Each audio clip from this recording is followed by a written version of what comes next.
Welcome back, folks. This episode of the Hook It podcast is once again supported by 35bikes.com.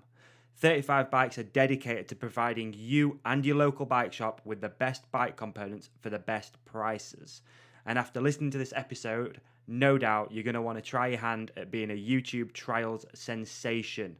And chances are you're going to burn through brake pads and you're going to burn through shin bones. They don't sell shin bones, but if you head to 35bikes.com, enter promo code podcast, you can get 20% off your entire order, and you can also take advantage of free shipping. There you go, 35bikes.com, promo code podcast, be a sensation. Sax Underwear. Not only do they support this podcast, but they also support nutsacks around the world and support you on your quest to improve your underwear game. Each pair of Sax boxers features their patented ballpark pouch. They are ergonomically fitted and also feature antimicrobial technology. In layman's terms, they don't stink, and your friends will want to hang out with you again. As used by the likes of Danny Hart, Brooke MacDonald, and Ken Block, just head to saxunderwear.com to find your local stockist, or if you're struggling, drop us a message and we will point you in the right direction. Right, let's do this podcast. Hi, I'm Ollie Wilkins, and this is the Hook It Podcast. Hold tight, freshers. Okay.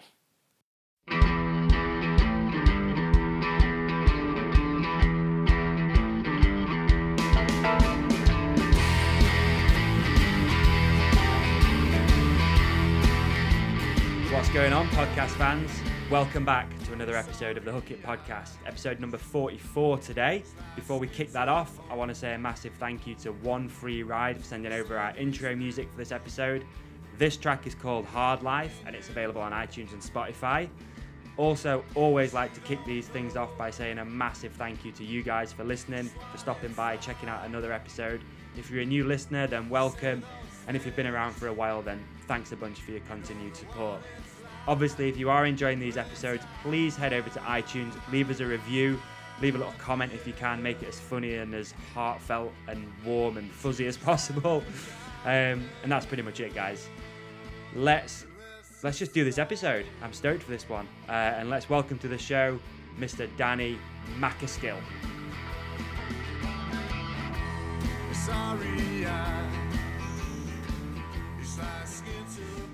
All right, yeah. I've hit the button. We are recording. So obviously on today's show we have Mr. Danny MacAskill, a little-known trials rider from in Scotland, who reached out because he's struggling to get some YouTube views. So we thought we'd give it a push for him. But no, man, thanks a bunch for doing this. It's really appreciated. Oh, no worries. It's cool to be on the show. Yeah, it's kind of my first podcast. So taking your virginity, which I'm pretty honoured. Yeah, no, it's cool. It's a cool one to kind of be in, one that's in the sort of bike scene, especially, because I suppose that's what I'm most interested in myself. So yeah. So, do you listen to any podcasts at all? I don't actually. No, okay. I listen to loads of audiobooks. Right. Like I kind of use audiobooks most evenings to actually help me get to sleep rather than thinking about all the projects and different things. I kind of use them or when you're driving or whatever else, kind of the usual stuff. But I'm kind of getting more and more into. That's cool. I will probably getting more and more into some podcasts. I've certainly binge listened to this one for a while. So yeah. Thanks, dude. I'm so honoured. It's crazy. But yeah, similar. I mean, I drive all day for my job, so I usually, rather than listen to the radio or anything, I'll just listen to podcasts. So I'm a bit of an anomaly. I can listen to 6 to 8, 9 hours of podcasts throughout the day, and then usually in the evening, if I'm cooking, I'll throw a podcast on, and then same as you, to go to sleep, I put a podcast on. So yeah, constantly consuming information, but it's really weird because I'm no cleverer than when I first started listening to these things. It's just probably getting dumber more than anything, I think. You just listen to a lot of different people's ideas. Yeah. Some are good and some are bad. Exactly. What I notice is it totally screws with your own ideas because you just sort of end up sometimes just regurgitating stuff that you've listened to. So I've been quite cautious of that recently, of not trying to overwhelm my stupid little brain. I mean, technically, with all the stuff I listen to, I should be a genius, but far from it. yeah, just wanted to as well, dude. Like, just wanted really quickly. I want to say a massive thanks to Kenny for linking this up. I had this sort of jotted down because Kenny's been amazing. Like, Kenny's obviously a mutual friend of ours. Mm-hmm. And I dropped him a message a while ago asking if he could link us up, and he did it. And yeah, I just wanted to say a massive thanks to Kenny, because without him, this wouldn't have happened. And he's been really good to me in the past as well with some other stuff. So props to Kenny for doing this. Well, linking it up anyway. So yeah, there you go. I said I'd at least mention him on the show, so it should be pretty. In fact, no, I said I'm going to roast him on the show and just tell everyone how much of a dick he is. So yeah, thanks, Kenny. Appreciate it. So where are you at right now, dude? Like, you obviously, we joked on the phone about being in rehab, but not that kind of rehab. Not yet. Anyway, no, I'm down in. I'm currently hanging out down in Winslow. I come down here 4 or 5 days a week at the moment to go to Harrison Ross physiotherapy. Right. Just working on my knee, which I broke my kneecap beginning of November, riding street in California, and since then I just came back to the UK, and Red Bull have been hooking me up down here with Dan Roberts, who's kind of looked after me in the past. So yeah, just kind of working away. Gym's not my natural habitat at all. But when I come down here, I'm seeing all the right people, and it keeps me out of trouble in Glasgow. So it's kind of it just means that I actually do the work I'm supposed to. That's fair enough. From what I've seen of Harrison Ross, and obviously the location it's in, it looks like an amazing, like, state of the art. It's a physio, is the gym sort of attached to it as well? Yeah, it's got this massive big gym. It's full of kind of either ex-footballers or footballers' wives and that kind of scene. So it's pretty high end.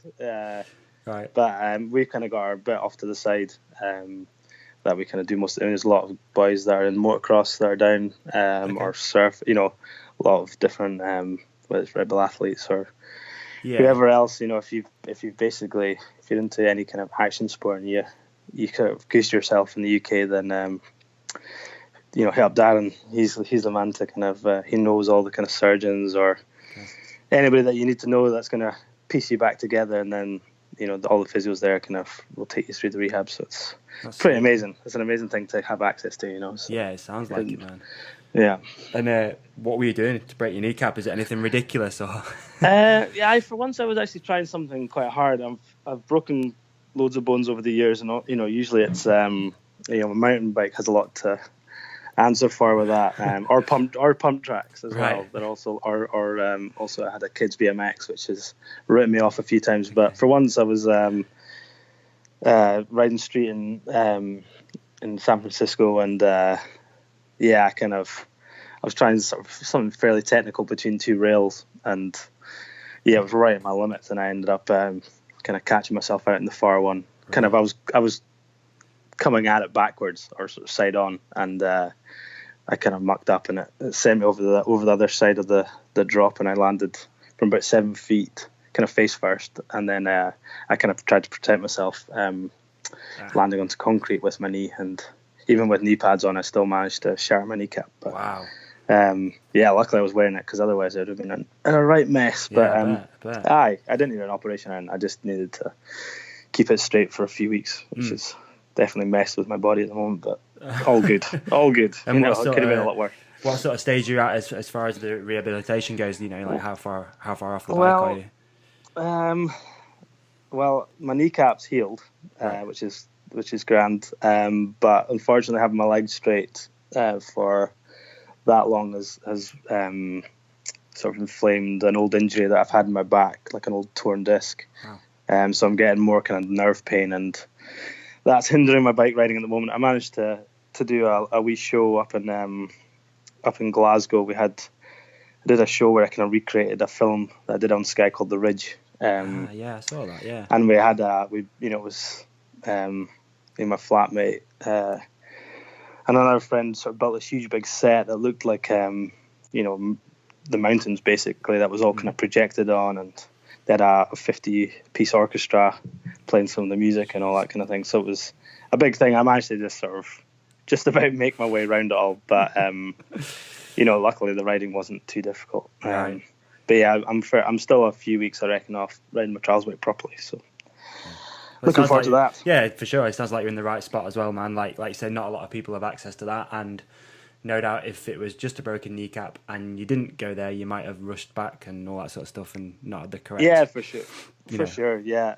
No, for sure. I mean, it's, I really, I'm definitely not built for the gym. My mind's, but like, it's quite good to have something to take your mind off, being injured, or basically it sort of gives you drive to go to the gym when you're injured. Yeah. To kind of get back on the bike, it's when I'm back on my bike, I don't tend to step foot in the gym that much. I'm not looking for, hunting for milliseconds or millimeters in my kind of riding.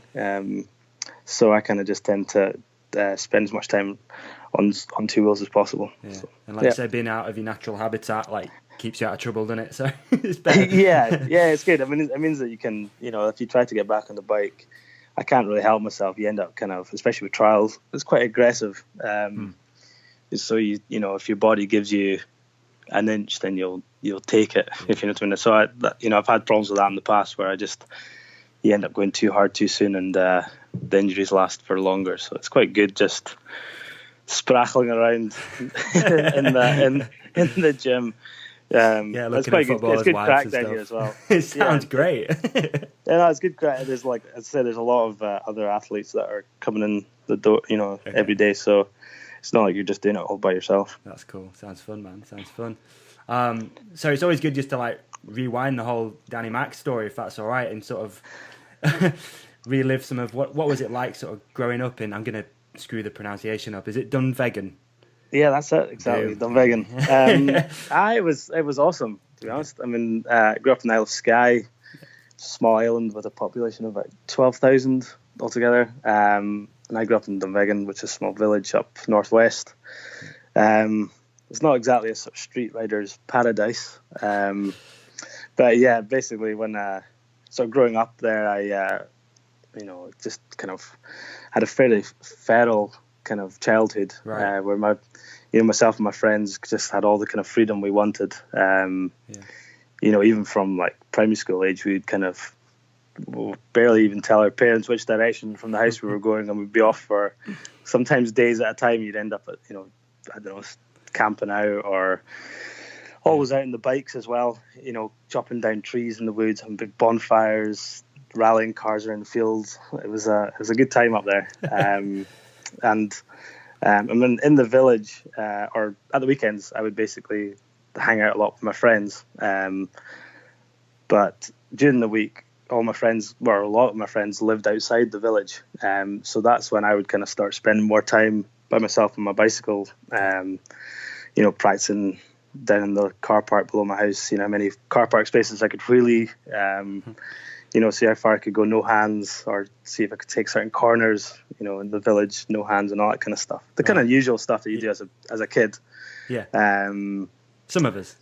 Yeah, and but I would even from the age of 8. I remember wheeling off the bottle bank on my little rally, which was about 6 foot high drop down onto the kind of grass verge. At that point, it was probably about a 50-50 chance I was going to even keep the front wheel up, right? Let alone actually landing the bicycle at the bottom. So, I was kind of always into just sort of playing about on my bike and that kind of stuff. So would you say that growing up in a small village, been like you say a little bit feral? I love that word, feral. Yeah. A little bit feral is sort of been a massive sort of advantage.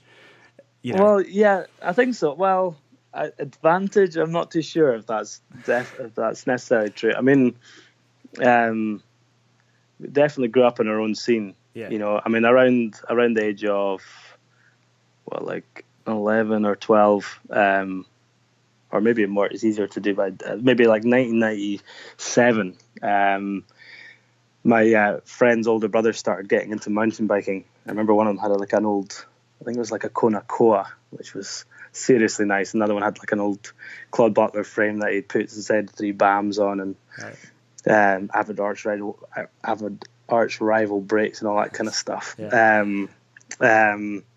And started building jumps and also doing wheelies up and down the village. And it was around that time, I'd already been playing around with my bike and I could do some stuff, but I kind of started following them around, trying to copy a little bit what they were doing. And it was when I was at my friend Doug's house, around that kind of time, that I first watched Chain Spotting. Okay. And that was, I remember being completely blown away, seeing all the range of, riding, from downhill, dual, and especially the two Martins and Hans, in trials. Yeah. I realized what I was doing in the village was something, Right. Just and, sort of without even realizing it as well, which is pretty cool.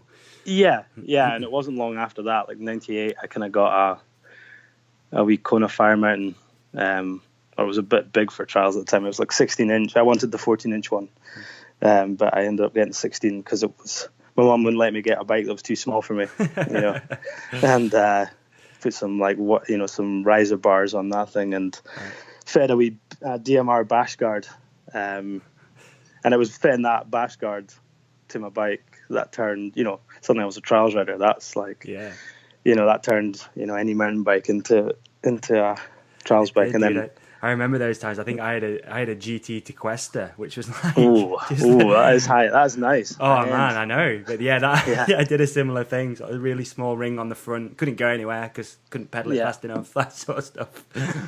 But yeah, did a few backups in my day. Well, that was it.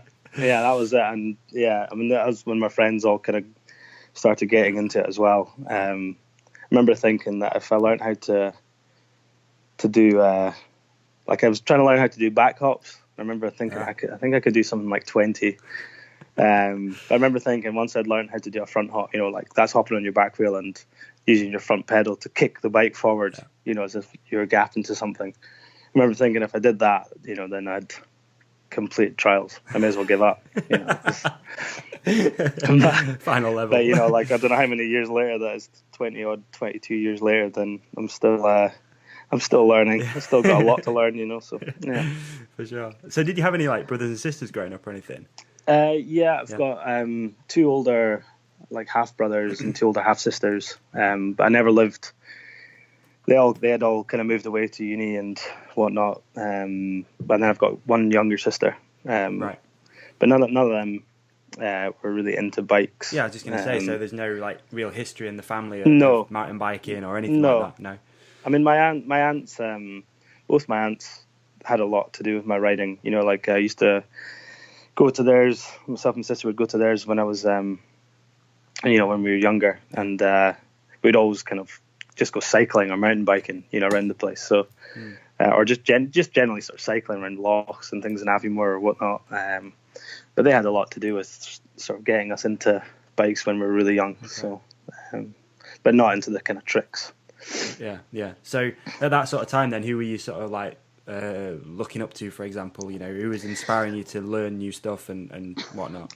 Well, I suppose after seeing Chain Spotting, I started buying MBUK. Which for the next don't know how many years has had a huge influence on us. Myself and my friends riding on Sky. Especially the two Martins. Who were on pretty much every magazine that would come out every month. It was. I think it's pretty much the only magazine in the UK that kind of covered trials. But it was really cool. Too, I had a really surreal time this weekend. I'm maybe sort of jumping forward a bit, but I was hanging out with Tim Manley and Steve Bear.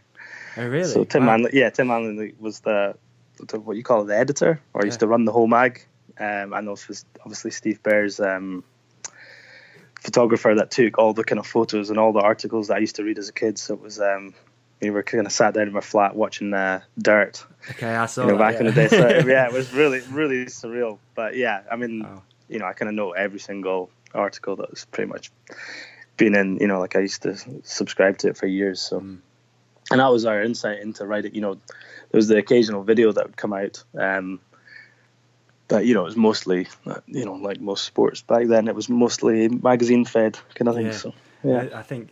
Maybe it's not that old, but when you used to have to write in and buy a video and all that sort of stuff. Yeah, that's it. How times have changed, It's scary. Like, Yeah, well, no, I know. It's crazy how quick things move these days. You know, you'd normally be waiting at least a year or two for your favorite sort of team, whether it's in BMX or trials or mountain biking, whatever, to make like a full length kind of video or whatever. But now it's just things coming out every day. It's crazy. It's literally every day, all the time. It's so hard to keep up with content these days. It's crazy. So much of it. Yeah.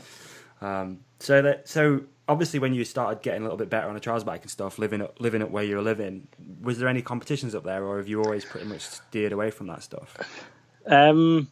No, when we were so myself and my friends, I should probably sort of mention there was like two guys that lived up in kind of my area, Alex Kozakowski and Jamie Stewart. We used to kind of ride together, and my cousin Donald McPhee was the south of the island, which is about 40 miles away. Okay. So we were all kind of really getting into trials. We used to take our bikes in the school bus to Portree and ride around the street at lunch breaks sometimes, and but we were very much in our own little bubble. We'd kind of see, in the magazine what was kind of going on down south. But in Scotland, you kind of hear about these kind of mythical riders, maybe in Inverness, sometimes, that was where you'd go to kind of buy your trainers, or, there wasn't really many shops in Portree, so you'd go through to do your shopping in Inverness, and you occasionally you'd see like a trials rider kind of manual around the corner, and that'd be it. So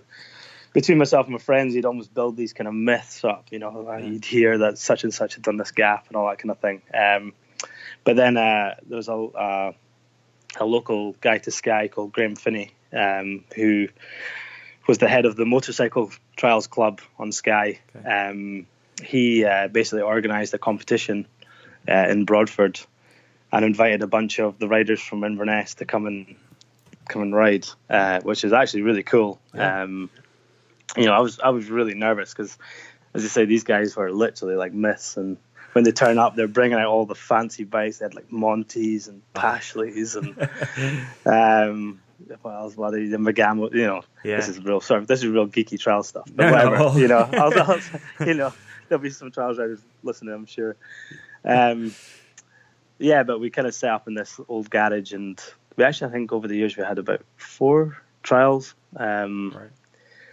And it was awesome, It was really, really fun. I remember being really intimidated in the beginning, but luckily I think I won my I was in the kind of top category at that time, and I remember winning, which was quite a surprise. But it really tied together the sort of riding scene in the Highlands, which was really cool. And then we'd maybe ride together in Inverness or down in Avium or whatever. But and I'm actually I live with 2 of the riders in Glasgow that I competed with all the way back then. So wow, that's crazy. They're still riding to this day as well. So it's even better.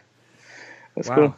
I think, like you say, it's probably a really good thing, just living kind of away from everything and without social media, so you can't keep a constant track on what people are doing, and you just you're after your own personal goals rather than chasing what other people's shit and what they're doing. For sure. That's can maybe get onto that later, but that played a massive part in the kind of style of riding that I do now.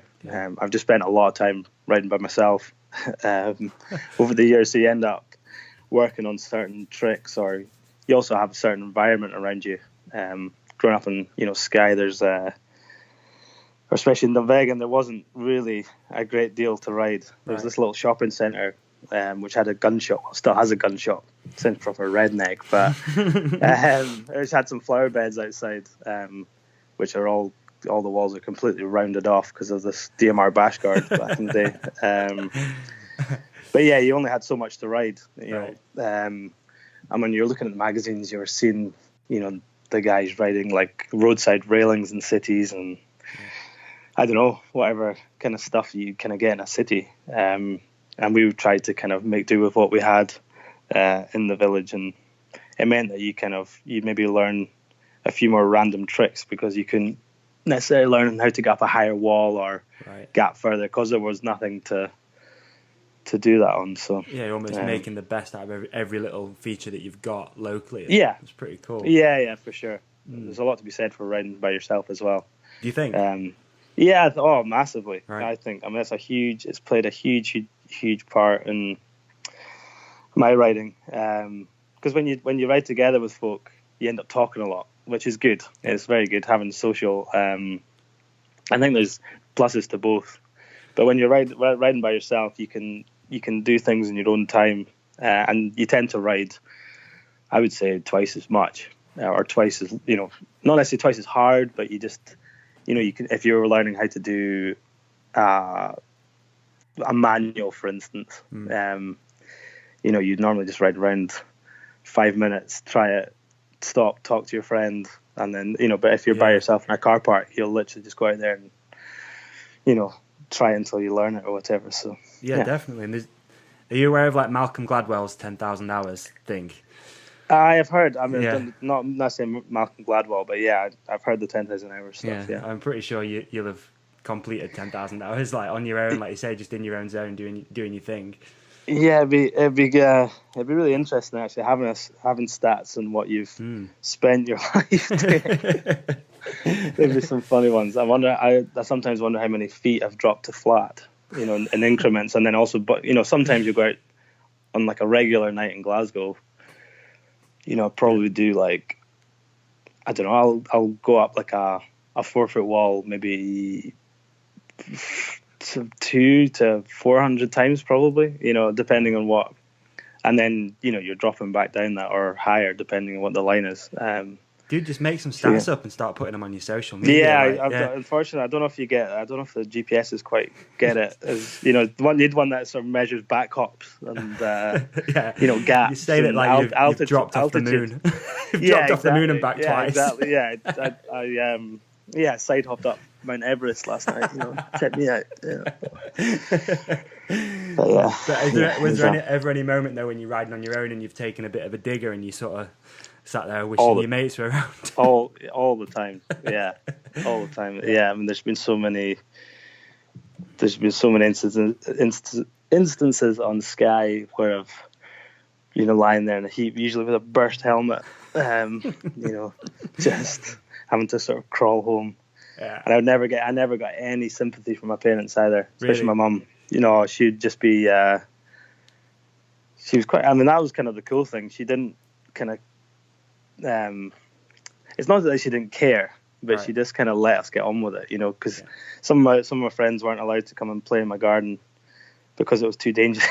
Because we used to have these like fishing nets. I mean, it's hard to describe how cool these were, but they used to have these fishing nets that we'd like string between trees, like flat, like a there'd be a bottom piece that'd be like a trampoline, and then we'd dive from the trees maybe about 20 feet higher than the net, and be able to do like double front flips or back flips, not on the bike, but just on, or like I don't know, all sorts of stuff, lots of bonfires, and throwing axes and all this kind of stuff. And I had lots of trials in my back garden as well. I used to have loads of pallets and stuff. Yeah, I think I remember seeing that. Is that on a video or an edit or something somewhere? Yeah, it was some footage that my older brother took years ago because he had a video camera.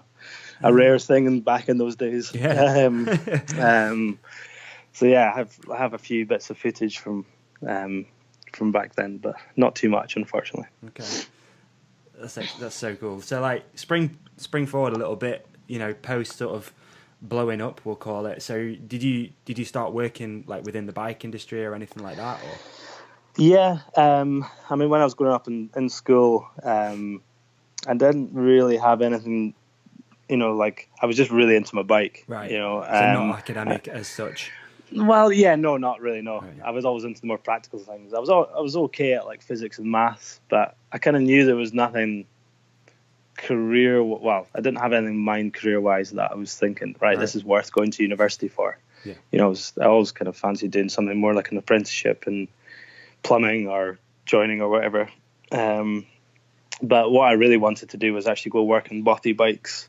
Right. In Aviemore, because that's during the holidays I used to go to Aviemore to hang out with my aunties, and that's a total trials playground in Aviemore. So so that's what I did. Basically, at 17, I kind of moved there, and I loved it. Just being able to ride in your lunch break, ride after work, just riding trials all the time. And I kind of started riding a little bit more mountain bike there as well. It sounds kind of crazy.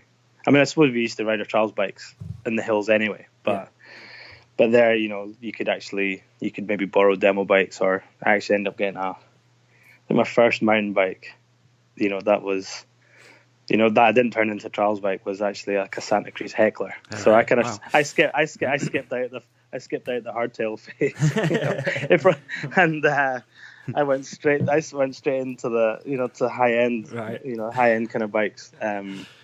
But yeah, it was real cool. Okay. Kind of getting into mountain biking around that area as well. So, an amazing place to do it. Like you say, it's ideal. There's probably not really many better places in the UK to.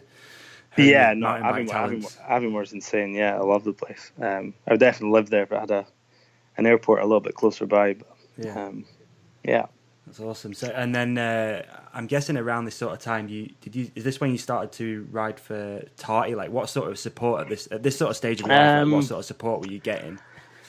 This sort of support in Aviemore, it was pretty much just getting the old trade price from the bike shop. The old Dave was very good to us, so I think we even had small accounts, which was pretty cool. Mm-hmm. So it meant that you could actually. That's the kind of beauty of working in a bike shop, is that you might not earn much, but then you can potentially afford the sort of nicer parts for your bike, or so I absolutely loved it. But it wasn't. I think just before I moved from, I lived in Aviemore for 3 years, or maybe longer. I felt like I'd ridden everything to death in the village there, on the trials bike. So I kind of felt like I needed some new terrain. So I ended up moving down to Edinburgh, where I thought there was going to be loads of trials riders and it was going to be a real scene, but. Turned out, I mean, there was my friend Fraser McNeil, who I ended up riding with loads, but is that Fraser who owns Elevation Cycles? Yeah, that's it. Yeah. So and that's kind of how I know Kenny Wilson through Fraser, but yeah, kind of ended up moving down to Edinburgh, and it was my riding really took a big step, because suddenly I went from a tiny village to a sort of bigger kind of village in Aviemore, and then suddenly I had a whole town or city to kind of play in. And I went to work in a bike shop, McDonald Cycles down there, and just the same deal with basically just riding my lunch breaks, riding at night, 7 days a week, rain, wind or shine. So getting those 10,000 hours in.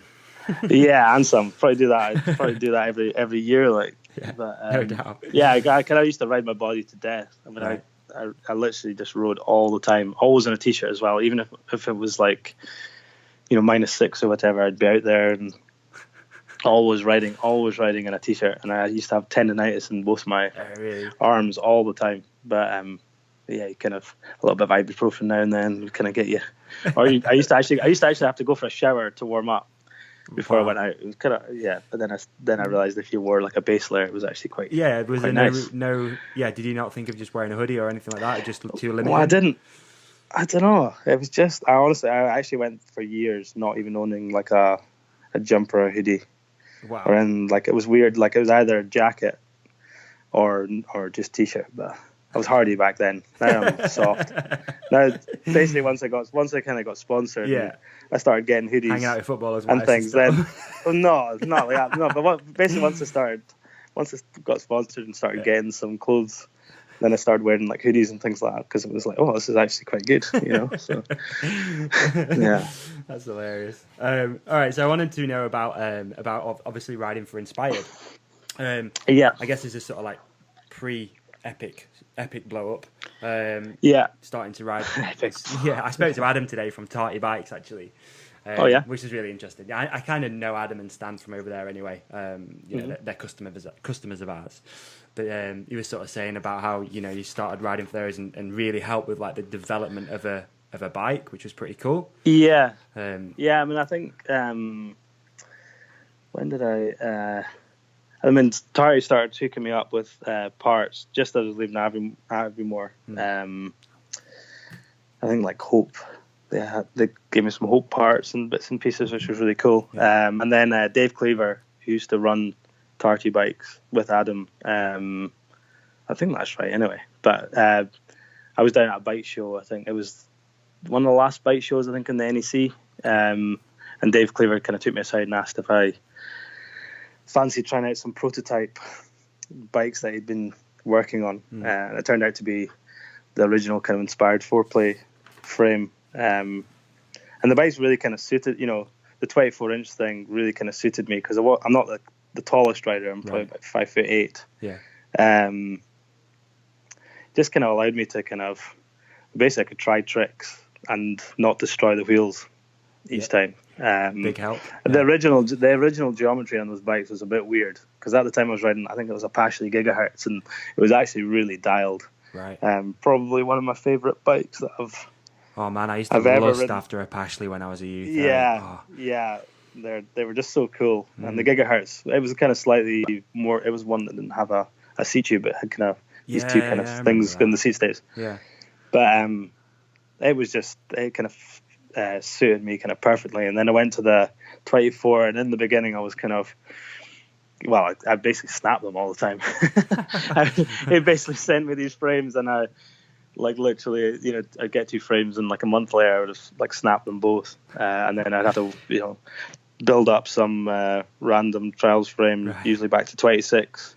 Yeah. And then just add that, when I moved to Edinburgh, I used to just destroy parts all the time. Like a pair of forks would last, not even kidding, like a night. Really? I would go out and I would just try moves that I knew they were going to wreck my bike, but it was kind of like I didn't really want to have.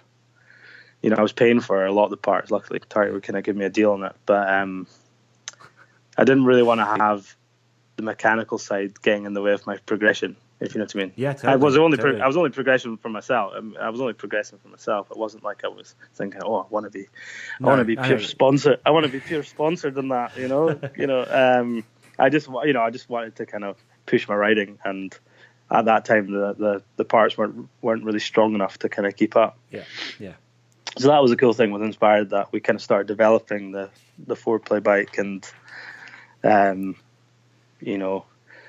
as I'd keep snapping them, Dave would redesign them, and then they would maybe snap somewhere else. We'd redesign that, and eventually after years, it kind of ended up being pretty tough. I think the last sort of generation was pretty solid. I don't know if I ever actually cracked them. Started replacing them beforehand. So really. Yeah. That's really cool though to grow with the brand. Insane. It was an insane opportunity. It was just so cool. Something I never dreamt of. Like I never had any aspirations of being a professional rider at all. Just never even crossed my mind. Really? Like I used to read like MBUK, and there was times maybe coming through towards the end of my teens, where I kind of look at the magazine, or there was videos like Contact, Revolve, and Revolution, and obviously Tricks and Stunts, things like that. That I kind of started thinking, I'm actually, I've started learning some of this stuff, or I could maybe, some of the stuff started becoming, you could almost imagine trying it myself. Yeah. But I never, even, kind of getting hooked up with Inspired. It was really, it was pretty much the only way I was able to kind of keep riding. Wow, that's interesting, man. So there was nothing in your brain thinking this is going to lead to this? Or... Oh no, definitely not. I did, around 2008, I started, or 2007 actually, sorry, when I first moved down to Edinburgh, as well as working in the bike shop, I started doing some shows for the Forestry Commission, who ran a small demo team that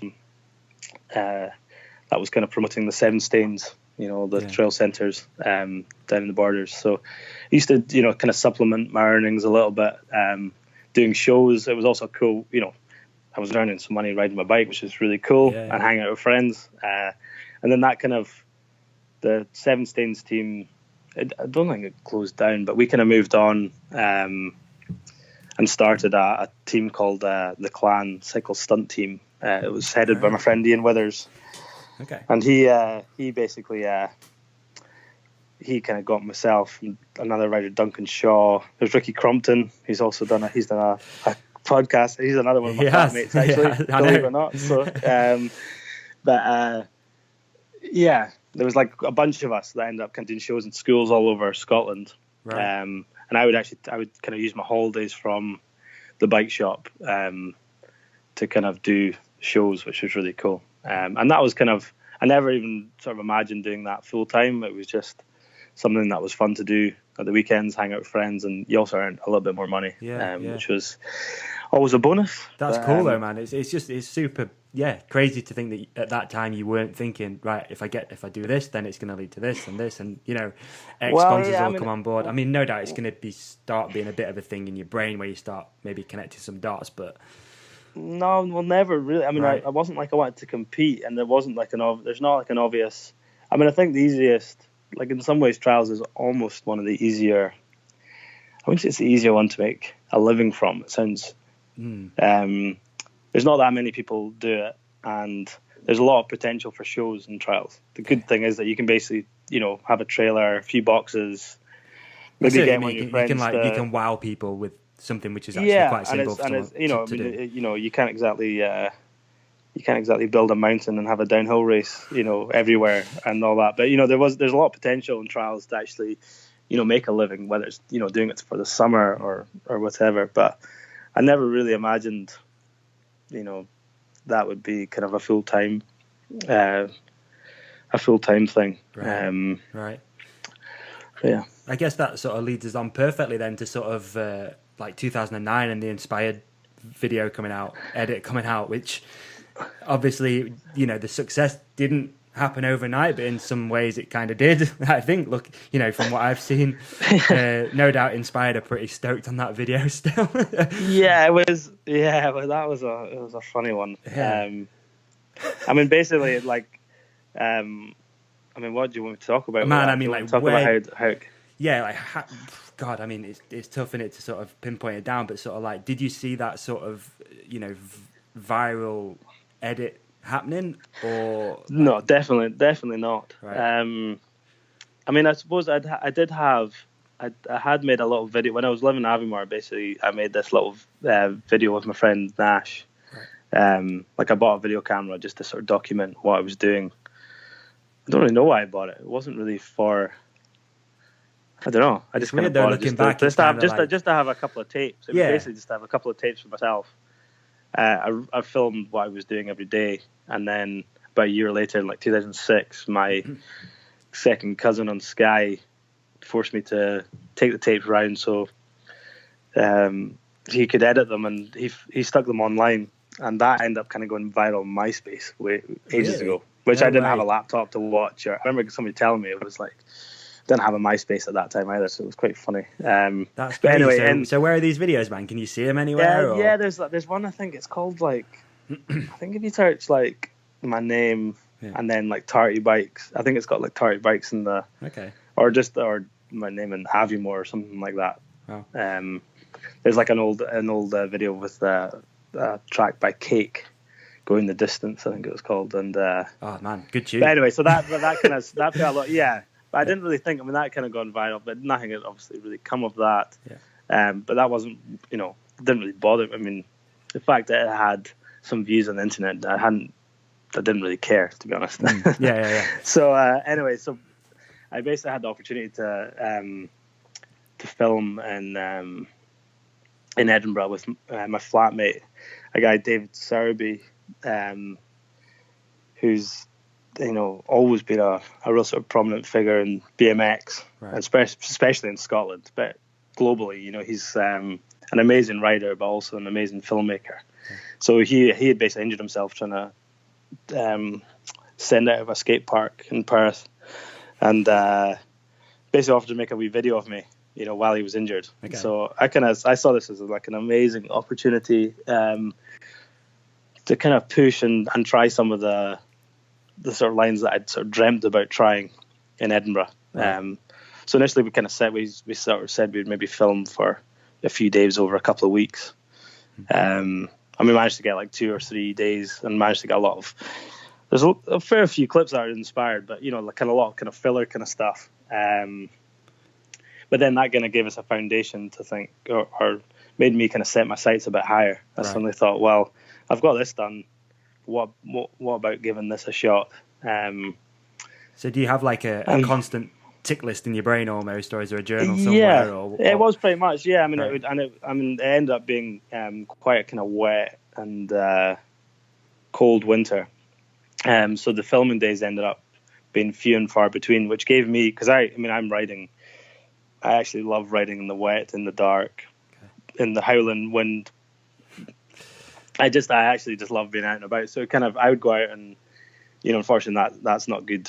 It's not very good for filming when it's like that. Or you can't ride metal and stuff. But it would kind of give me time to kind of go out there and kind of work on, I suddenly had this kind of foundation of writing that I thought would be really cool to really push myself and add to this. And, hopefully we'll end up with quite a cool video at the end of it. And, somewhere to and express hopefully it it's going to, and hopefully it'll be, this opportunity is not going to come up again necessarily to work with Dave. And I kind of wanted to make a video that I was just pleased with, between myself and Dave, that we were happy with, and hopefully the trial scene liked as well. It was something, I knew there was a couple of things that might have been something new for trials. So yeah, that's what we did. We just worked really hard over winter. I was still working the bike shop, kind of going out on my lunch break, trying to 360 down big sets of stairs, or trying to ride my nemesis at, pretty much one of the hardest things,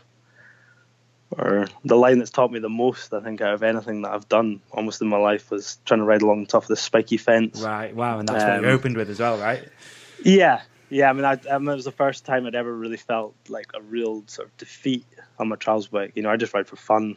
I set little goals and challenges for myself, but I never kind of picked something so out there and that was within my limits. Yeah. And how many attempts did that take then, roughly? Hundreds of goes over like, it was like 4 days altogether over like months, because it had to be bone dry. It was really difficult to get the place dry enough to be able to have a clear run up. And because if you have wet tires on a spiky fence, it's not going to go well. No. It didn't go well. It didn't go well even when our tires were bone dry. But after like 3 days of trying that, I remember being back in the workshop and McDonald Cycle was really kind of down. And I kind of given up. Right. And then I remember Dave kind of he kind of offered to. He kind of said he was going to use it for the intro, so that kind of spurred me on to sort of eventually get it. Right. Which is pretty cool. So yeah, it is, man. Super cool. So did you, obviously you had no idea just how big that'd go, right? Not at all. I remember, finishing the writing and Dave kind of edited it. We had some ideas for the song. I didn't really know which one he was going to pick. I went home to cut the pizza with my dad on Sky, and came back down the road, and we had like a little flat premiere in the flat, and Jesus, I remember we literally watched it twice. A few of my friends that had been involved came down to watch as well, and kind of we were like, all right, yeah, that's fine, kind of switched on. One of my friends, Ian Withers, he ran the demo team. He brought all this booze, but we didn't touch that. We just watched some Family Guy, and that was that. My friend, our Inspired Bicycles, uploaded it that night, and then the next day it was like, getting woken up by phone calls from like the BBC News. No way. So was it that fast too? Yeah, it was crazy. I think it got kicked off in this cycle trials forum. That's kind of where that's where the sort of the scene was online. And then from there it kind of ended up on all these kind of bike news websites, and it soon made all the newspapers in Scotland, and it was UK, and then it was like on like national news around the world. It was really weird. Jesus. But it's kind of like, it was the early days of these kind of viral, and now we watch this stuff, we just consume it all the time. But when that went online, it was like YouTube was only like 4 years old, maybe. Yeah, I was trying to look at that today. I couldn't figure it out, but yeah, it wasn't old at all. It was just finding its feet, wasn't it? Yeah, I mean, it was I don't think there'd been many sort of even cat videos online by that point. But it was actually like the kind of numbers that it was doing. It was like, I think it was like the most watched sports video globally or something. They used to give you all these kind of stats. I remember just laughing at them, But at the same time, when this was going crazy and all this attention happened, I didn't really it was a bit overwhelming. I kind of just sort of turned my back on it all, and kind of carried on. I'd planned to do shows with the clan through that summer. I'd left the bike shop just to do a few shows, and I was going, go back to work the following winter. Yeah. But Dave from Inspired set up a wee website, email for me, and all these kind of requests, like hundreds of requests a day, were flooding in. Dude. All these different brands, and it was really funny. I kind of just carried on with like normal, but I'm interested. it was funny. So like the Inspired, for example, like, yeah. did you sort of see that business just grow? Did they sell a lot of bikes and stuff off the back of that? I don't know. It'd be interesting to actually ask Dave. I don't know. I'd imagine they must have done. Yeah. It's never, Inspired was never, or Trials it's never going to be huge. But I mean, if you tended to get like a 24-inch Trials bike, especially back then it was going to be Inspired.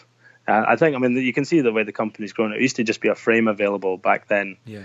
Then it was a frame and fork, and now there's several kind of complete bikes in the kind of range. So.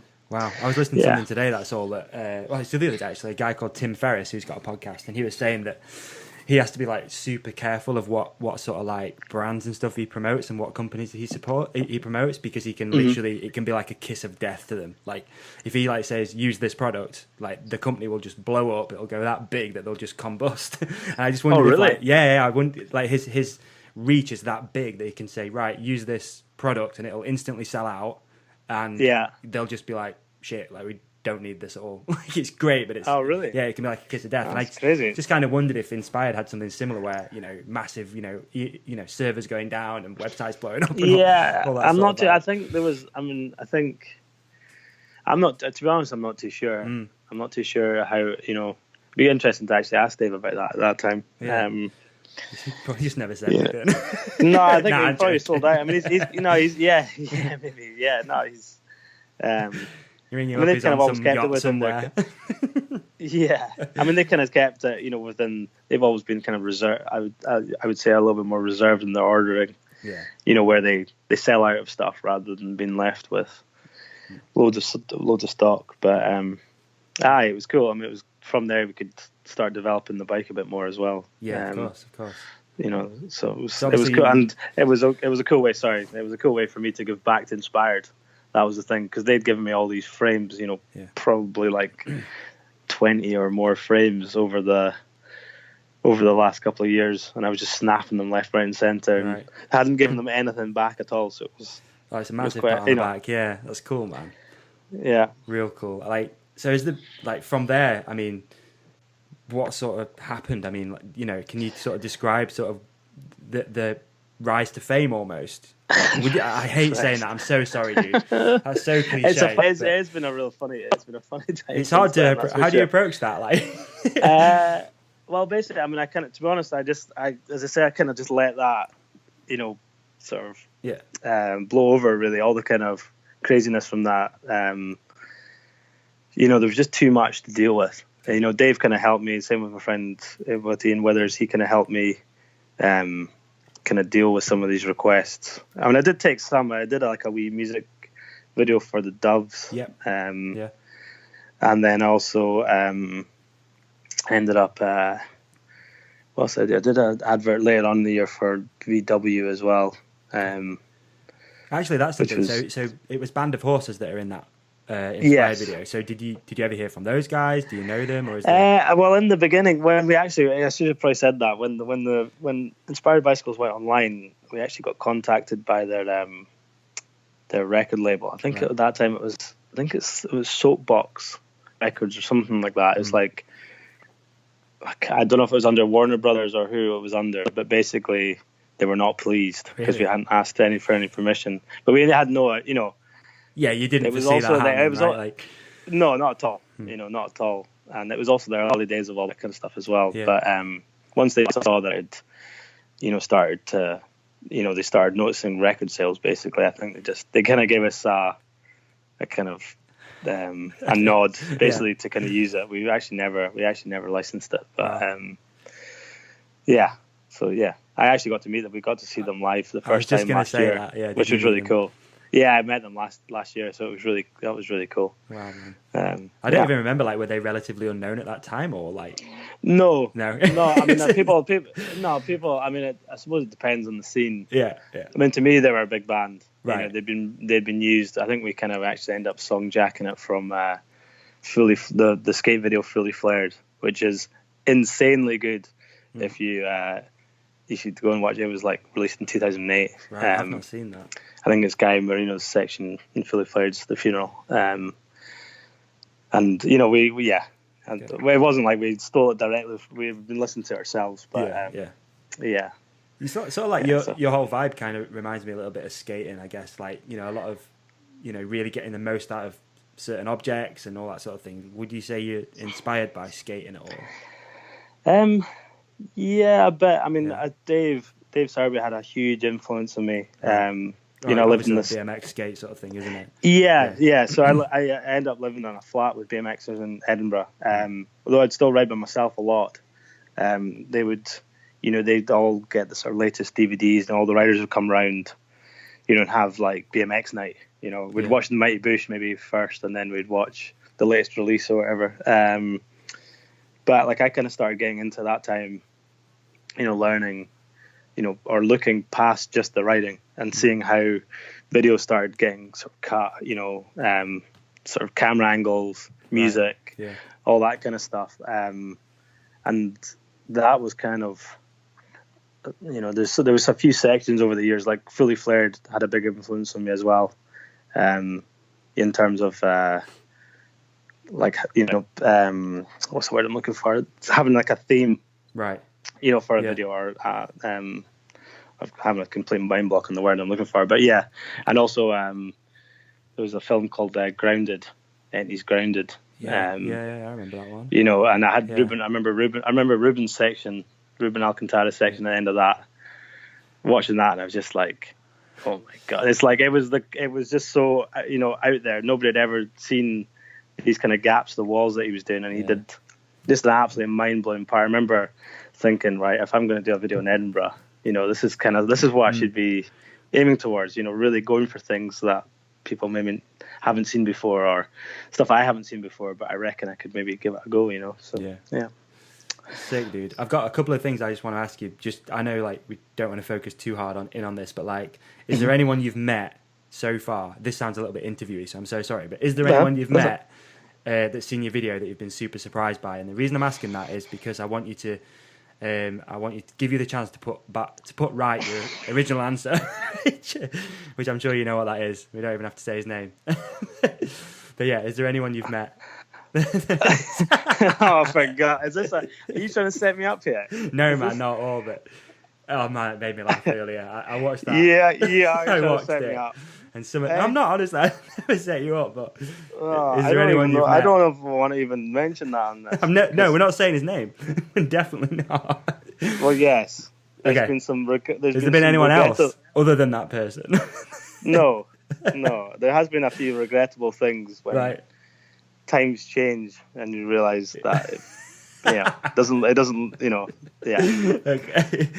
Wow. I don't know how that's going to come across in this podcast. Dude, but yes, it's funny but kind of hellish to look back on as well. But thanks for bringing that up. It's okay. I couldn't honestly, dude. I was pissing earlier, and some of the comments that people have wrote are hilarious. I bet you were, and it's still floating around out there. And it's not, you know. Back then, he was, you know, he was a legend. He was still a legend. For sure, dude. For sure. Know? Yeah, but obviously not. You know. So anyway, is there a negative at all to sort of like the fame that you've seen as regards to becoming like a household name? I mean, again, hate that term, but it's fair. I mean, I've got it really easy. Okay. You know. I've just been really lucky, like, to work with. I mean, you know, like at the end of 2009, I can end up taking on various brands or, you know, like, you know, I think I signed with Red Bull and signed with POC and all the Conti and all those kind of guys. And all my kind of sponsors have been real chilled, you know, like I kind of, same with management as well. Took on management to help me deal with everything. Okay. And they're all on the kind of, you know, I had opportunities, I think, back in 2009 to kind of go in different routes, you know, and there was much more mainstream options for me in terms of management, you know, whether it was Olympian kind of management or I don't know, whatever, but I really wanted to stick in the scene and kind of stick to my guns a little bit. And that was kind of Dave Serby's influence as well. He would have kind of frowned at me, I think, if I went any other way. So but yeah, no, I've got it real good, so I can, I'm not having to compete, which is a big thing. So if I'm doing shows, there's maybe expectation, but it's pretty, I don't know, I've got it in hand, I think I've got the level that I'm happy enough to do shows with. Yeah, that's cool. That's really but just cool. Generally it's fine. I mean, the only thing that maybe changes, going out riding for myself. I tend to kind of go out riding. If I'm going out riding in Glasgow, then I tend to go out riding quite late at night, just so that you don't have to talk to people. No, it makes total sense. Yeah, so, I can see. But it's not bad. It's easy. If people want to talk to you, then it's easy enough. Sometimes it can be, if you go from group to group, because sometimes you'll end up talking to maybe 40 people on a normal night of riding or something like that. Maybe that's a bit much, but. Are you contracted to wear the Red Bull helmet at all times too, or is that a bit of a beacon for that's Danny MacAskill sort of thing? I don't know what they would say if I didn't wear it all the time, but you just kind of end up doing it. I don't know. It's just my helmet, so I just, but I just go out riding late at night, and I wear headphones as well, so you can kind of pretend that you can't quite hear people if they're far enough away, and you kind of scoot away. I never hang out anywhere for long enough for people to stop and film or. But if, at the same time, I don't want to, it's easy, if people are stoked to come and see you, then it's easy to talk, I find that kind of side of things quite easy. That's interesting. Yeah, I remember doing a trip with Petey and Hans on Sky in 2010, which was insane. I actually had Steve P and Hans Ray in the front room of my house with my parents and my dog.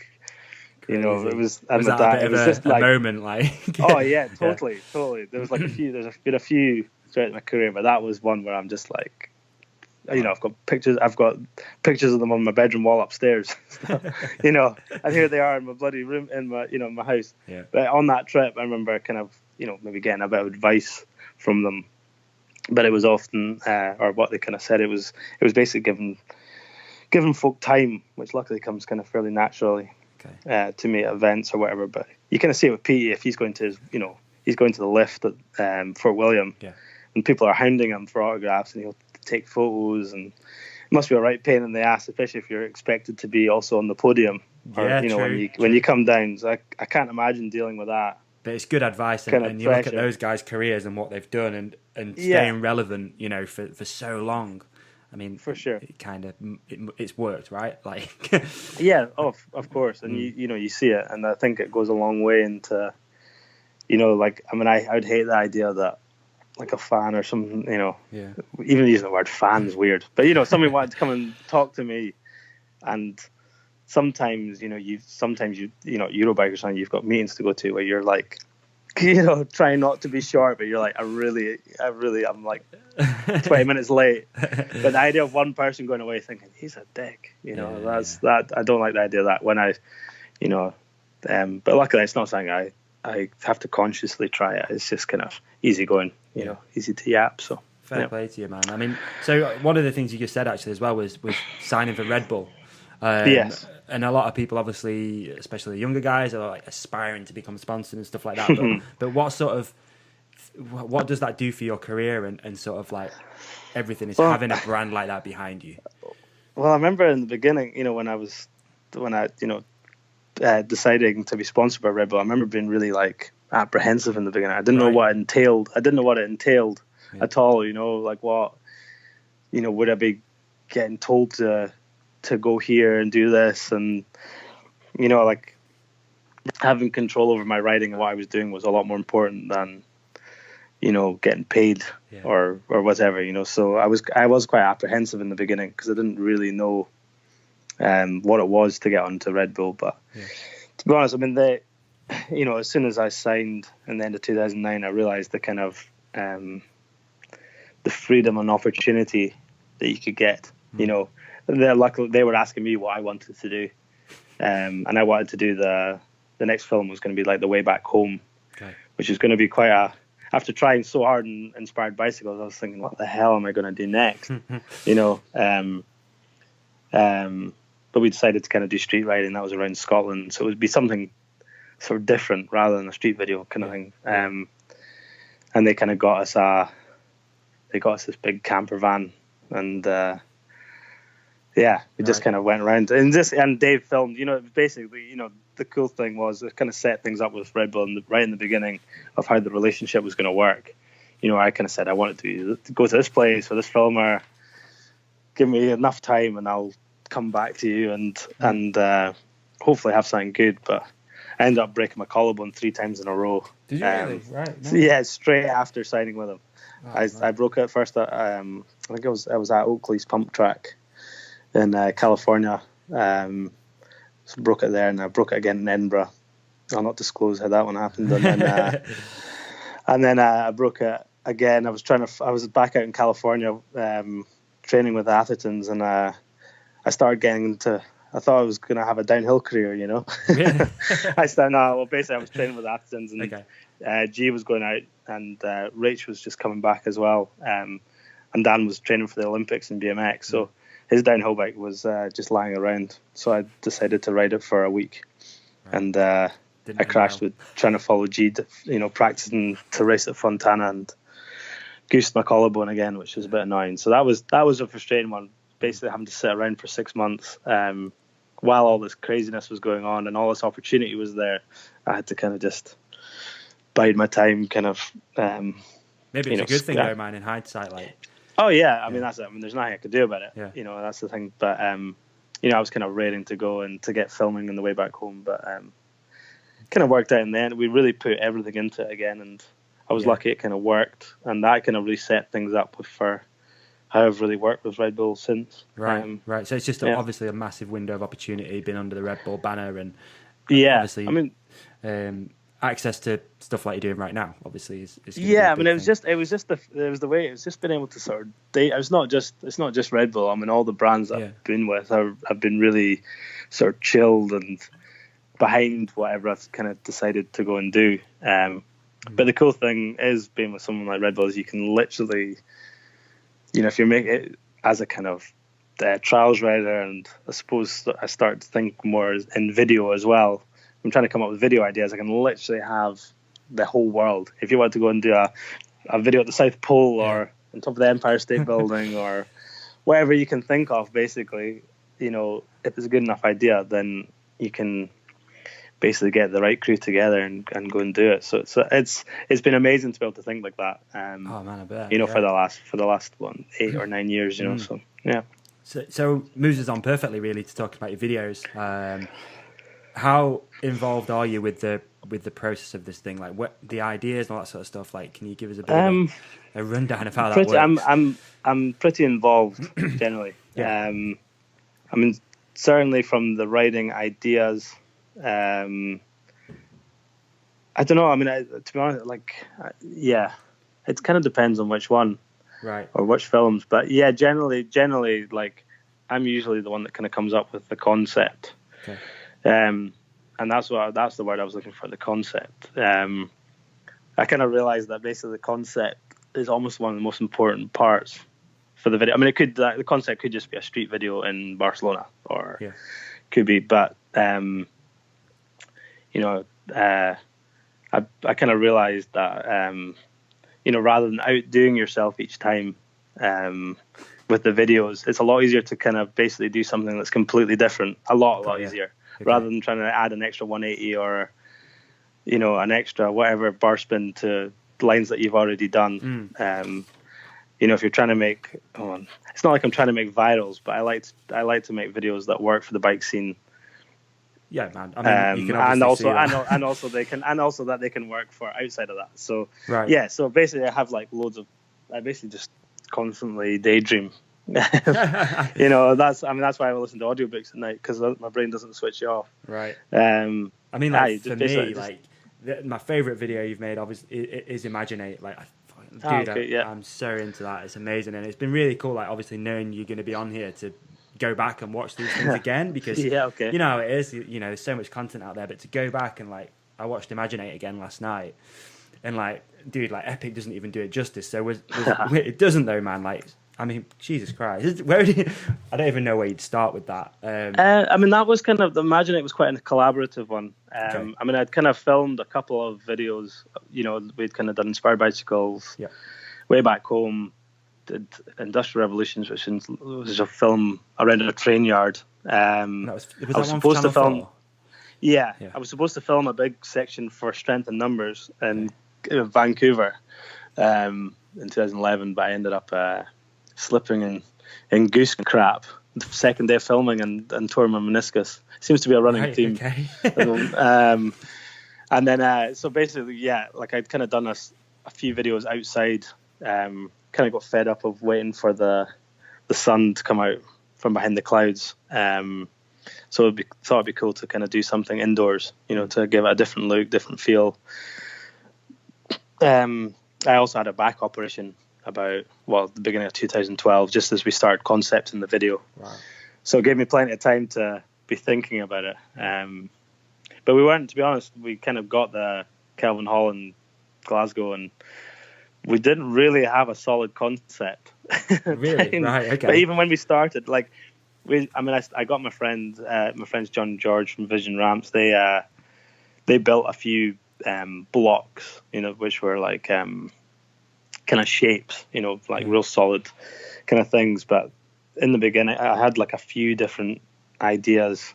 One, I think, rather than it being a kid's bedroom, I think I remember having an idea that was like the borrowers. Right. It was like the idea, that was kind of like what's. And there was a train, the train station that's in the video was left there from, there used to be an old transport museum. Okay. And same with the railway tracks, where we had to move those across the whole place, but they were in the building, and same with the train. So, it was kind of like quite a organic sort of video. I was working with Stu Thompson. I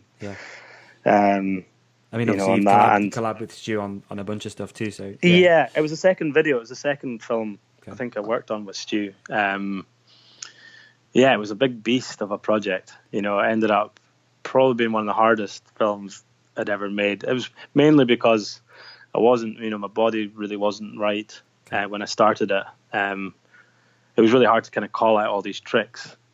When I wasn't even riding my bike, I was still recovering from a back operation. So my head wasn't really there as well. I mean, that's the most important part as well.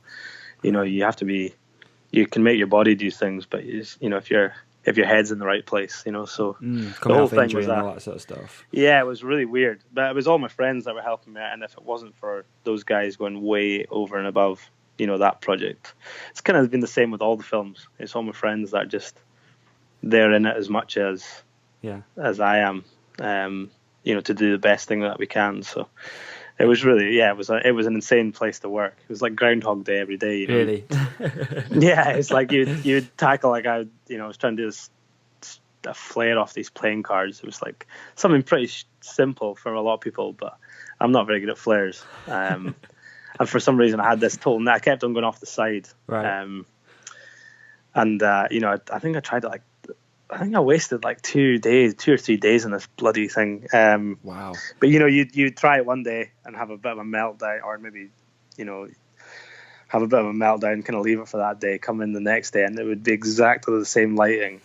Exactly, and it wasn't like, I'm fresh today. It'd be like, almost all the emotions that you had from the day before were still there. You're just like, oh. But it was really fun. I mean, there was some really cool setups. Having like a real Formula One car in there was pretty, pretty insane. And is everything that you see for the first time sort of like real? Does that make sense? Like, yeah, of course. I mean, that was something that, I ended up costing Red Bull a fair bit of money, actually. But I mean, there was a chance that you could have green screened, some of the background, but I was like insistent that, everything that you're seeing on camera was for real, so we ended up having to buy this like 80-meter length of canvas, which they're quite hard to come by. You'd think set stuff like that would be quite easy, but and we had like an 11-foot high skirting board made and carpeted an entire building, it was insane. It was insane what we ended up kind of doing, and it was really unplanned. So right. it was just kind of like, all right, we need to do this. All right, we need to do that. And well, I looked last luckily, night, 80 million views isn't to be laughed at, is it? That's crazy. Yeah, it was really like, I don't know. It's like all the projects that we've done to this day are still a big surprise that they end up, not only kind of being enjoyed by the bike scene, which is like what I'm aiming for. It's the core audience that, that's where, I don't know. Yeah. Like I'd like the core to see it. Yes. But out with that, I'm always surprised that they end up kind of going like they do. Sorry, I can imagine. It's not something. It's not why I get. Like, to be honest, the viewing figures. Once you finish the project or the film, then you're quite often on to the next thing. You're thinking ahead. Got you. So maybe after the first day, it's out there and out and about, or you maybe having to do interviews the next wee while afterwards. But it's kind of done. My bit's done, and it kind of does what it's going to do online. And I'm not kind of looking at. I'm not sat there refreshing, looking at the viewing figures and right. That's interesting. And what people are saying about it and things. I don't know. It's kind of out there. It's out there on the internet. Yeah, and it's out. You can't do anything about get it. Get on with carry on riding my bike and thinking what I'm going to do next. So yeah. Do you not find yourself getting too caught up in the whole like you said, like viewing figures, social media, that sort of thing? I know, like when we exchanged a few messages and you said, like, I literally can't keep up with my social media. Well. Yeah, it's not necessarily can't keep up. I'm just terrible at doing it. Right. Okay. So, I kind of come from like definitely kind of slightly older school stuff. With rather than posting every day and all that kind of stuff. I get out of the way of it. Sometimes I'll go a couple of weeks without putting a single post online.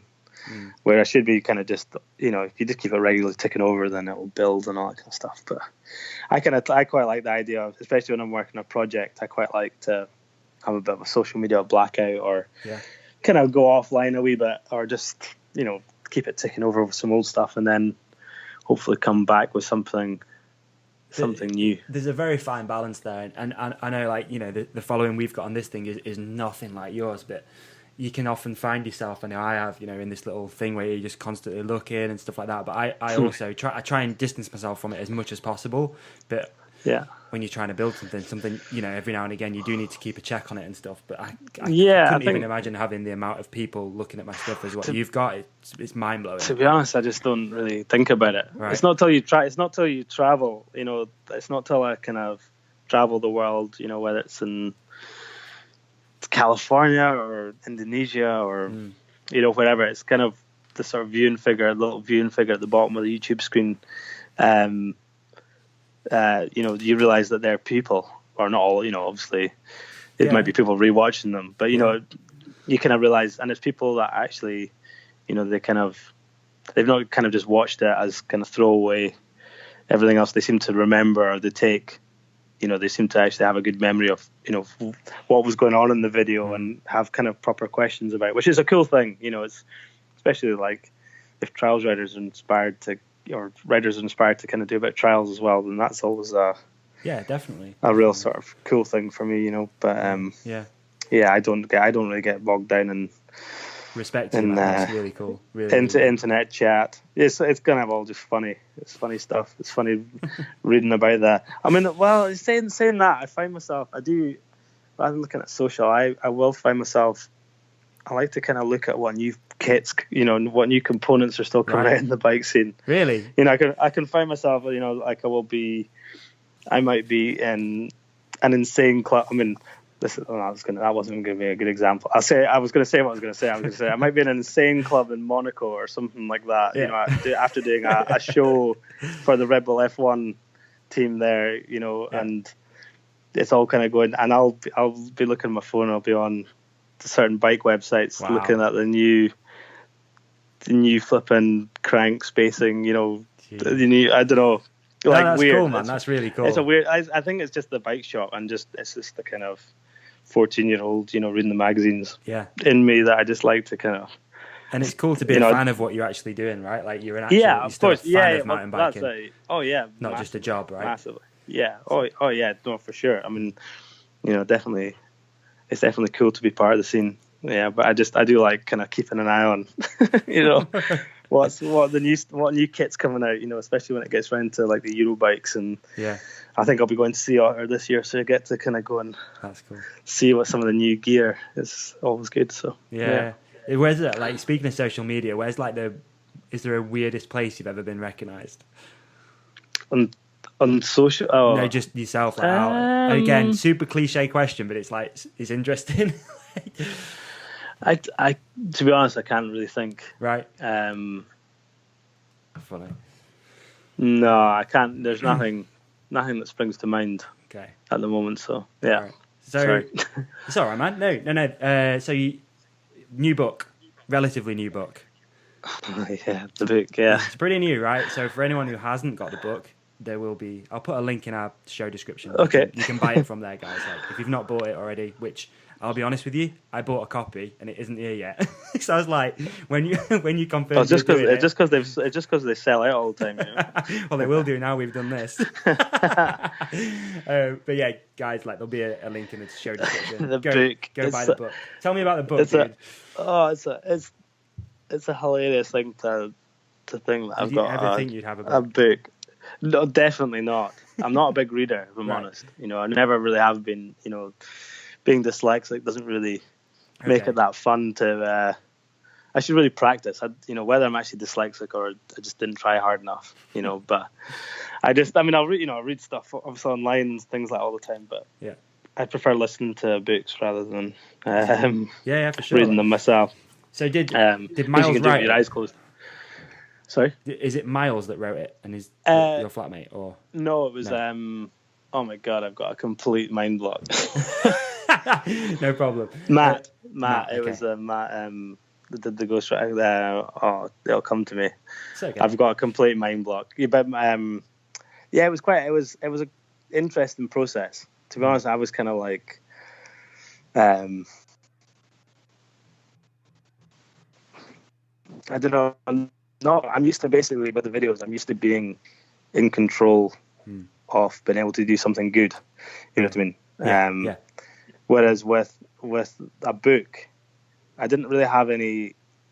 You know, it wasn't like I'd read other people's autobiographies and I knew like a format, for instance, you know, or a way of doing, you know, and it was kind of like, you know, looking for a ghostwriter to help me to write it was like trying to look for a good filmer, but without actually knowing, you know what I mean? Yeah. But it was a cool process. I mean, I probably rabbited on really boringly at the start of this. So is that how you do it then? Do you just sit and you sit and you just tell all your tales, and then they just kind of decide what's interesting, and then you know, it's like to and fro. I think that was a little bit of a nightmare because I don't know, maybe tried to tell things a little bit too technically, or he wouldn't necessarily, because the first draft that came back, you were like, oh, that's not how I would say that or that, you know. Yeah. So I actually ended up working with my flatmate as well, Miles. There you go. Right. Kind of helped me kind of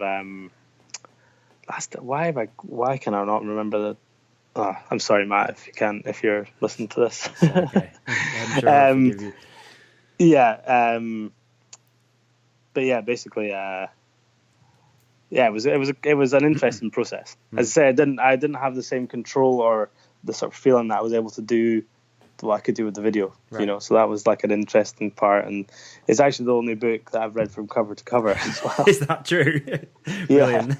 So that's a bit of a. Did you learn anything? Sorry, that's probably a bit cringe as well. But yeah, no, there was parts that was. I mean, I really enjoyed writing down all my childhood stuff. I actually had Danny Boyle's production company around the time when he'd just done Slumdog Millionaire. His production company came to me. It was around the time of like Avatar as well, right. And they basically sat me down and they basically wanted to write a film with me or whatever, and I was like, this was around the way back home time, and it's probably one of the most insane meetings I think I've ever had. I was like, jeez. You what? Yeah, I was like, what,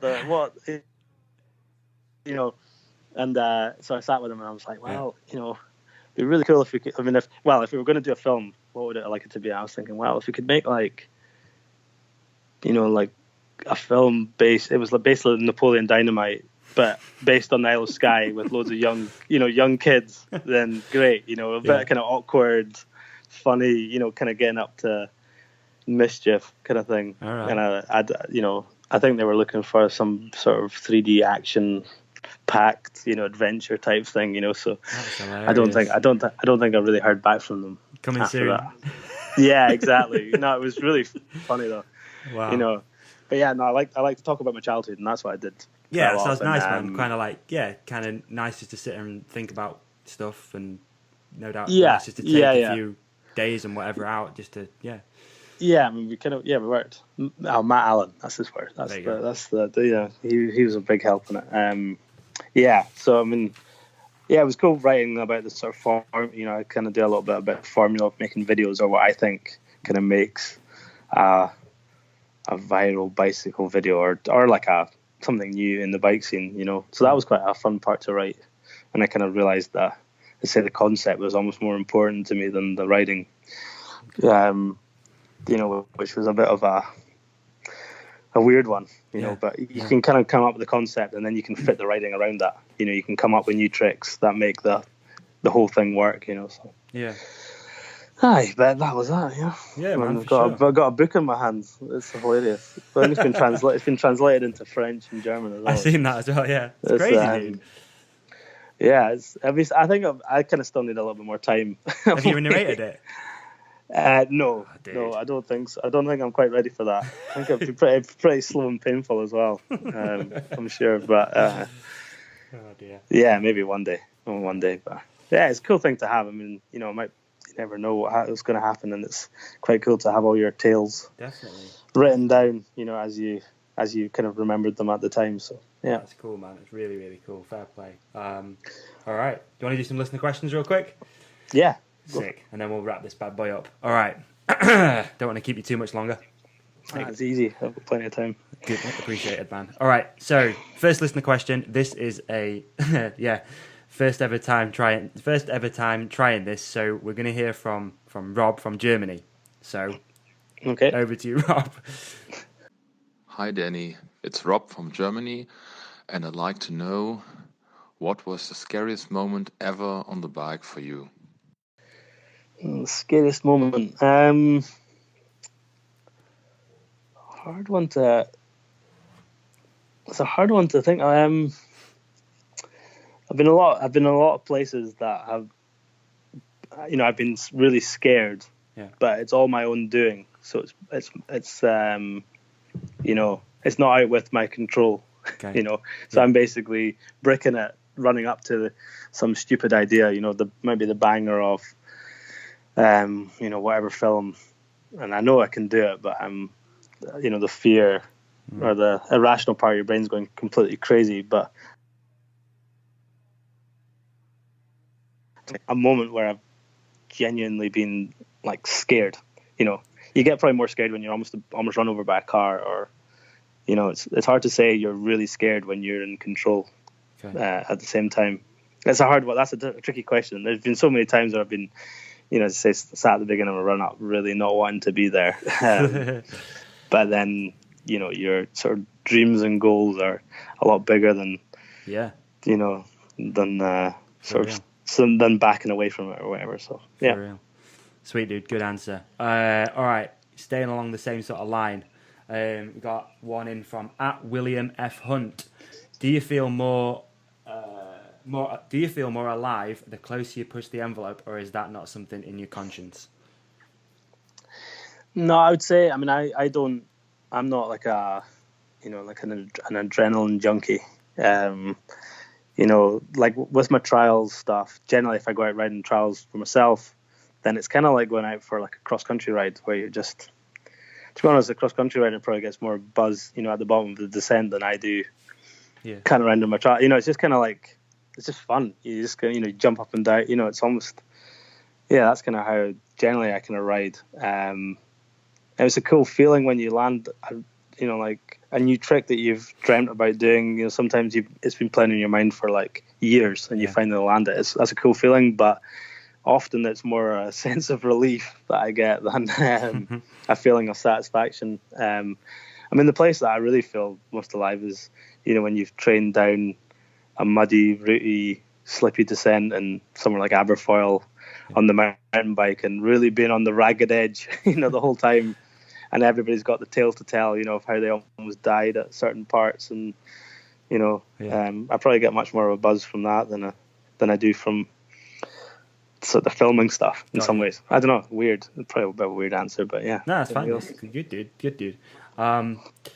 This is something which actually hasn't come up, so quite interesting. We've got at Andy Jar, yeah, something like that. So sorry if I've ruined your Instagram tag, Andy. What's the ratio of your MTB trials time riding? It kind of depends. I mean, these days I'm riding a lot more mountain bike. Yeah. I was lucky with the film did up in Sky called The Ridge, which I filmed on the Santa Cruz bicycles, and that kind of really set things up for me on the mountain bike. And actually now I ride full time for Santa Cruz and Inspired no more, unfortunately, but I ride, I still ride a trials bike. You know what I mean? So I'm not, I'm not going full like Ramati style. Okay. I'm going to just do trials on the mountain bike. No, it's definitely not that. But I would say it kind of depends on what I'm doing that year. Like last year I was filming a film called We Day Out, and like I kind of probably spent a little bit more time like playing about in the street on my mountain bike as well. But usually my mountain bike I ride up way more in the winter than I do in the summer. If I'm not filming on the mountain bike, so I tend, it's my downtime is the winter, and that's when I kind of just go out in the wilder, the wetter, the better kind of thing for me. And then my trials bike's kind of during the week, so I don't know. So when you were riding mainly trials bike, did you have a mountain bike sponsor? No. No. I mean, yes. Orange mountain bikes hooked me up over the years, which was mint. But now, as of like 2 years now, I've been full Santa Cruz, which for me is completely insane. It's like, it's like being part of like what I've always considered one of the coolest team in the mountain bike world is and alongside all my kind of heroes like Greg and Steve and Cedric and the young cats as well as Luca and everyone else. So it's and Loris. That's crazy. Yeah, Loris as well. Yeah, so it's such a cool. It's just chilled, and I kind of get to do what I want again. So it's pretty good. For sure. Good, so yeah. Next one was from at Little Shredder. Quite a deep question, dude. Sausage roll or pork pie? I would say definitely sausage roll. Sausage roll. Yeah. All right, next one. At Tim from Wales. Have you thought about trying a different discipline? We see BMX riders riding MTB and slopestyle riders trying big bikes. Have you thought of doing anything different? Not really. I mean, I like to kind of play at different things. Say I ride my mountain bike a lot. General kind of all mountain. I don't know what the bike. I ride like a 5010 at the moment. Yeah. Which was like 5 inches of travel. Don't even know. Something like that, know. Man, I should probably know as well. But I mean, other sports I don't really do. Like I've never really ridden BMX, which is probably a surprise to some folk. Yeah.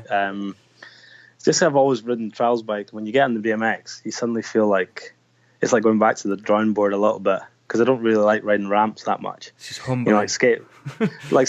Well, no, I can't tabletop. So I'll put it out there. I can't actually do a tabletop on a bicycle. Right. I've just grown up. I'm like a robotic trials rider.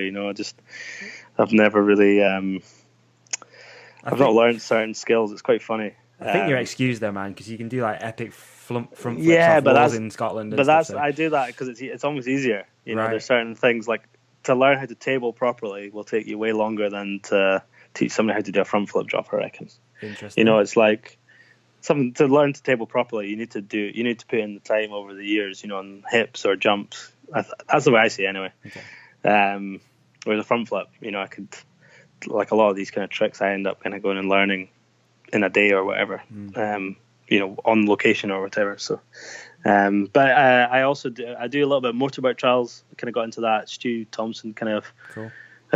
he rides a fair bit, so I kind of got into that. And if I didn't do trials, out with trials, I don't know what I'd do. I mean, I don't want to. I mean, I absolutely love.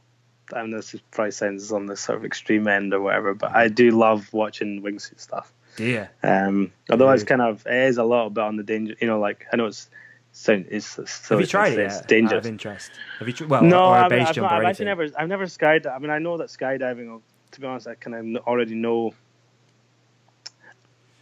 I don't know if I would necessarily even get a buzz. You know what I mean? I would, but I kind of already know how it's going to feel. If you know what I mean. I know it sounds kind of silly, because your parachute's probably going to open, and you're not necessarily. I don't know. It's not like you're in control in the same way that you are if you're. I don't know, but I love the idea that you're that in control of where you're going, and you can feel the environment moving around you and stuff. That's like. It's something I've always wanted to try. And in fact, a friend of mine went travelling around Australia and bumped into a guy, I don't know who it is, I can't remember, who was a Red Bull base jump athlete. Oh, yeah? He offered to take my mate and just do it, literally do it for him. Like, this is what you do, put this on, and I'll show you how to do it. And he didn't do it. Like, what the hell? I'd be there. Mate, 100%. I've wanted to go down that rabbit hole for so long, but the opportunity has just never arisen. You know what I mean? I think it needs to be a big high one though. Like, I don't like the idea of these, these kind of real low. I don't, I've always. I can imagine it's a buzz, but but sending off like the big cliffs, in the fjords in Norway or something like that must be just kind of getting the feeling that you're moving, rather than like the ground slowly coming towards you. So I've always wanted to do it, man. It's on my bucket list of like just do a base jump, as little training as possible, just for the sake of doing it and having that feeling of being stood on the edge of a cliff. Like, this is it, Well, it would be pretty mental. I would love to also maybe, if I didn't do that, I'd like to maybe fly, like the Red Bull Air Race planes. Like I've been able to fly them twice. Right. And it is the coolest thing ever. It's the fact that you can actually take a passenger. If you've got two, that's the thing that's annoying about the trials bike, is you can't really take, you can't really kind of take your friends and family or whatever to kind of give them a bit of experience. Whereas in the plane, it'd be pretty cool to be able to go and fly around the Coolins on Skye with my wee plane. Maybe one day. It's cool that you want to do all these things that Red Bull are pretty much connected to. So some doors will open if you want maybe in the future. I don't know. I think I'll stick to two wheels is kind of probably what I'll stick to though. Oh man. Next one, at Kerno Freeze. Out of all the places you've visited, which has been the best, and do you follow AMA Supercross? The best.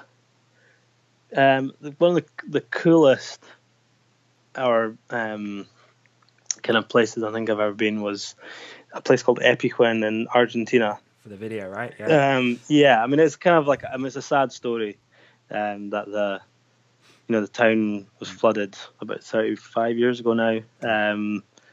They'd had a big drought and they dug a canal to another lake that was higher, and I don't think they put locks in it, or the locks broke basically when the rains came back.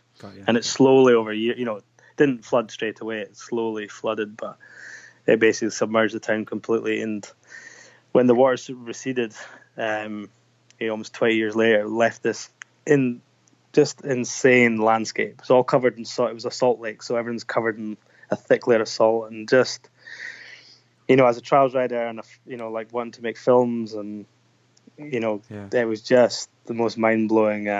Like the light, the thunderstorms, the flamingos flying about the place. It was just really quite amazing. And if there's a place that I would love to live in the world, it would have to be Vancouver. I think, really? As a bike, as a bike rider, trials rider, having North Vancouver, the trails all up there, and then all the street riding and Whistler, and it's just amazing there. But it's quite far away from Europe where I do a lot of my work. So one day. Yeah, well, yeah. If we could just drag it over, if we could just tie a rope around it and just drag it over to somewhere in the Alps, somewhere like Laguna or somewhere like that. So, yeah. Funny. Two more, if that's all right. Yeah, it's grand. Nice, easy one. At Ali Clarkson, who is your favourite drop and roll rider? That is a tricky one. Gotta give Ali a shout out, actually. Yeah. I mean, I don't know. He's like by far the most stylish rider. Well, maybe I would say tied top with Chris Ackrick. Yeah, I've got to say that, But yeah, Ali's just like a ridiculously good rider. He's kind of got into the vlogging scene these days as well, which is it's something. It's been really cool, actually, quite inspiring, because I know I can deal with it myself. Really, right? Okay. Yeah, putting the time in, because he puts them out like weekly. But he's been really sort of smashing it recently, and on his new bike, he got this new bike recently. Yeah, so I live in a flat with like 7 friends, wow. And it's just like 3 or 4 of us are riders. There's like ramp builder, some filmers, editors. All single? No, not all, but yeah. It's just a cool place. It sounds cool. Yeah, you get to, I'm away all the time, but it's cool to come back. It's like a big family there, so yeah, it's good. Fair play. All right, last one. I'll let this guy ask my question that I was going to ask you anyway. So at ZWBI, can we expect to see a new video project in the future? Yeah, definitely. I've had a few in the pipeline. Like I was actually planning to get some stuff finished end of last year, and but unfortunately I broke my kneecap. So it's kind of meant this year is going to be pretty rammed. Which I was kind of hoping to have a quieter one, because I've had a good run the last few years. But I think there's like 4 kind of bigger projects planned so far this year, as well as being on tour with Drop and Roll. Yeah. Hopefully get some good content with them, like as well as in the shows. It'd be cool to we kind of need to get some more team videos together, especially with Fabio Widmer. It'd be cool to kind of get some new stuff on the go, and I've got hundreds and hundreds of ideas, so I just need to kind of, hopefully that'll keep me going for the next 20 years, so. No plans to retire then, dude? That's rad. No, that was, I don't think, hopefully I never have to say I'm going to retire. It might just sort of fade out a little bit, but the word retire is very final, isn't it? It is. Yeah. It is. All right, well, let's retire this one. Dude, it's been a blast, dude, to sit and chat. I really appreciate you taking the time out. No bother. Hopefully I've not rabbited on a bit long. Sick, dude. This is the beauty of podcasting. Rambling on, but it's the beauty of it, man. It's nice just to have the opportunity to sit and chat to you, and no doubt people that are going to listen are going to enjoy this chat. Hopefully, not so much my side, but definitely your side of it. We'll see. For anyone who doesn't follow you, where can they follow you and stuff? I don't know. I suppose like Instagram, like Danny. I think it's _MacAskill, and Facebook, and I might actually start a YouTube channel this year as well. I don't even have a YouTube. That's how behind the times I am. Wow. Don't even have a YouTube channel. So I might start one of those at some point. And you could maybe see some new videos there someday. But we'll see. Excellent. So, and obviously, link to buy the book in the show description, folks. You can just make sure you get out riding. Get out and try some new trial skills. That's what I want to see from folk. There you go. Keep tagging Danny in some posts. Yeah, exactly. Yeah, do that. Actually, yeah. Okay. Stoked. Excellent, dude. Well, again, really appreciate it. Thanks a bunch. And no doubt, hopefully catch up pretty soon as well, man, for a beer or a coffee or something. Yeah, for sure. All right. All right. Peace out, dude. Have a good one. Bye. Bye. All right, folks. There we have it. Episode 44 with Danny MacAskill in the bag. Let's get some shout outs done here real quick. First up, we've got at Noah2011 on Instagram. Noah's 16 and he makes video edits and has a YouTube channel, which is pretty rad. So shout out Noah. Hopefully you learned a little something from the YouTube master Danny Mac. Next up, at SB Marinovic Mansky. I can never say your name, I'm so sorry, but SB is actually developing a yoga practice for mountain bikers and also a deep tissue relaxation video. So it's pretty sick. We'll keep you guys up to date with that. It could come in useful. for all our mountain bike listeners. Next up, at Kerno Freeze. He's 33 years of age and he's only read 4 books in his life, and one of them is Danny Max, so quite fitting. Cheers, Kerno. Next up, at Diamondback Rider. Wanted to do a quick shout out to Liam in the Forest of Dean, and he's a massive fan of Danny Max, so there you go, Diamondback Rider. Next up, at T Mimo on Instagram. He wants to shout out for the Top Red crew. They know who they are, and if you know, you know. I know. Top Red crew, shout out. And that's pretty much it, folks. Big shout out to One Free Ride as well for providing the music. It's called Hard Life, available on Spotify and iTunes. And for you guys for listening, thanks a bunch. If you have enjoyed the episode, please share it with your friends, leave us some feedback on iTunes, etc. And if you've got any questions, comments, concerns, you can email me. It's podcast@hookitproducts.co.uk. And that's it. That's a wrap. Have a great rest of your week. Thanks for listening. Enjoy the ride. Peace out.